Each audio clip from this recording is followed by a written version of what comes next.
और इसी बीच बिहार चुनाव से जुड़ी एक बड़ी अपडेट आपको बता दूं। बिहार चुनाव के लिए जेडीयू की दूसरी लिस्ट जारी हो चुकी है। जेडीयू ने दूसरी लिस्ट में 44 उम्मीदवारों के नामों का ऐलान किया है। बरारी से विजय सिंह निषाद जेडीयू उम्मीदवार होंगे।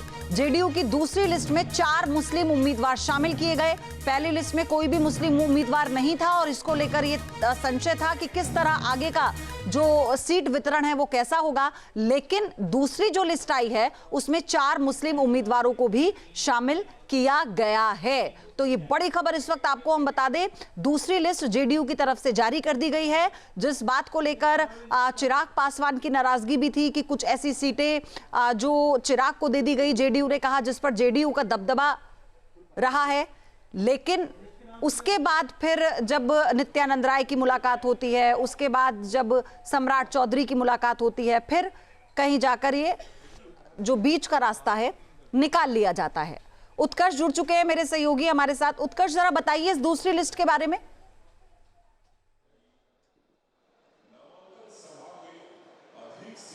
और बिल्कुल पयोधी, देखिए जो दूसरी लिस्ट जेडीयू की जारी की गई है उसमें कई अहम नाम सामने आए हैं। देखिए गोपालपुर से गोपाल मंडल जो मुख्यमंत्री आवास के बाहर धरने पर बैठ गए थे, उनकी टिकट काट दी गई है।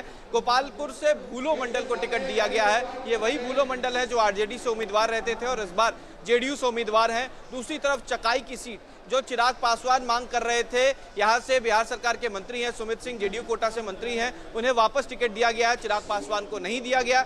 दूसरी तरफ नवादा से विभा देवी जो आरजेडी की उम्मीदवार थी और इस बार उन्होंने गठबंधन बदल लिया, जेडीयू में आ गई, उन्हें टिकट दे दिया गया है। इसके अलावा काराकाट जहां से पवन सिंह चुनाव लड़ा करते थे लोकसभा का चुनाव, उस काराकाट से महाबली सिंह को टिकट इस बार दिया गया है। और सबसे बड़ी बात अगर जहानाबाद की जाए तो पूर्व सांसद रहे हैं चंदेश्वर चंद्रवंशी, इस बार चुनाव हार गए थे, उन्हें इस बार विधानसभा का टिकट दिया गया है। तो कई पूर्व सांसदों को इस बार विधानसभा का टिकट दिया गया है जी। और जिस सीट से पवन सिंह लड़े थे वो काराकाट सीट भी जेडीयू के पास है। और सबसे बड़ी बात की चकाई जिस सीट पर चिराग पासवान दावेदारी कर रहे थे, एक और चीज मैं आपसे जानना चाह रही थी यहाँ पर कि अब क्योंकि जेडीयू की दूसरी लिस्ट आ चुकी है, एक तरफ चिराग पासवान ने भी अकल सिंबल दे दिया उम्मीदवारों को, अब तो हम किसी तरह की कोई रस्साकशी नहीं देखेंगे ना?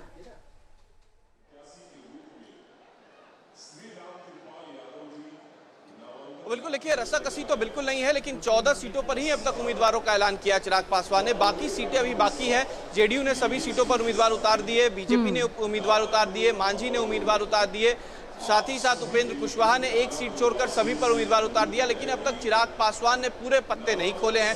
वह 14 सीटों पर उम्मीदवार उतारा है, बाकी सीटों पर संभवतः माना जा रहा है कि आज चिराग पासवान उम्मीदवार उतार देंगे और इस पूरे दावेदारी के बाद ये कंफर्म हो जाएगा कि मुकेश सहनी एनडीए में नहीं आ सकते। बिल्कुल, और ये जानकारी अभी ऑफिशियल होना थोड़ा बाकी है क्योंकि आप वहां पर मौजूद हैं और ये जानकारी आपके जरिए दर्शकों तक हम बताएंगे कि प्रेस कॉन्फ्रेंस में मुकेश सहनी ने क्या कहा, क्या वो कहना चाह रहे हैं। लेकिन फिलहाल जेडीयू की दूसरी लिस्ट 44 उम्मीदवारों का ऐलान कर दिया है अपनी दूसरी लिस्ट में। हाई प्रोफाइल लोग हैं इसमें शामिल हैं, पूर्व सांसद भी हैं, मौजूदा मंत्री भी हैं और जो दल बदल कर जेडीयू में शामिल हुए हैं उन पर भी दांव जेडीयू ने खेला है।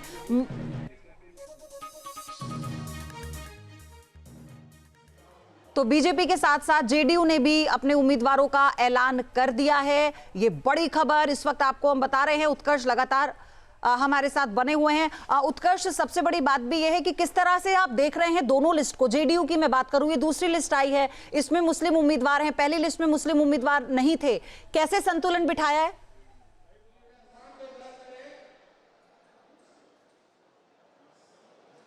बिल्कुल, देखिए नीतीश कुमार की बात की जाए तो इन तमाम चीज़ों में परिपक्व माने जाते हैं। नीतीश कुमार 2005 के नवंबर से अब तक सरकार चला रहे हैं, तो नीतीश कुमार को ये पता है कि किस सीट पर किस उम्मीदवार को उतारना है। अब ऐसे में कई पुराने उम्मीदवार की सीट जरूर बदली गई है, लेकिन महज 10% ऐसे लोग हैं जिनके टिकट काटे गए हैं। बाकी सभी को टिकट दिया गया है। जिनके खिलाफ इनकम्बेंसी थी उनकी टिकट काटी गई है। अल्पसंख्यक समाज के नेताओं को भी टिकट दिया गया है, क्योंकि हितैषी के तौर पर नीतीश कुमार भी अल्पसंख्यक नेताओं के लिए माने जाते हैं, उनके लिए काम करते हैं, तो उन्हें टिकट दिया गया है। लिहाजा सबसे बड़ी बात है कि नीतीश कुमार ने पिछड़े अति पिछड़े वर्ग के लोगों को भी टिकट दिया।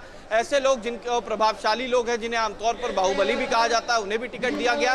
तो मिला जुला के ये जो टिकट का समीकरण है वो नीतीश कुमार ने बखूबी रखा है। और अगर इस तरीके की स्थिति रही तो माना जा सकता है कि जो पिछले बार तीसरे नंबर की पार्टी नीतीश कुमार की रही थी। जहां भक्ति है हर शब्द में, कथाओं में छुपे हैं दिव्य रहस्य और ज्योतिष देता है जीवन को दिशा। धर्म से जुड़ी हर बातों को जानने के लिए हमारे चैनल स्तुति को सब्सक्राइब करें।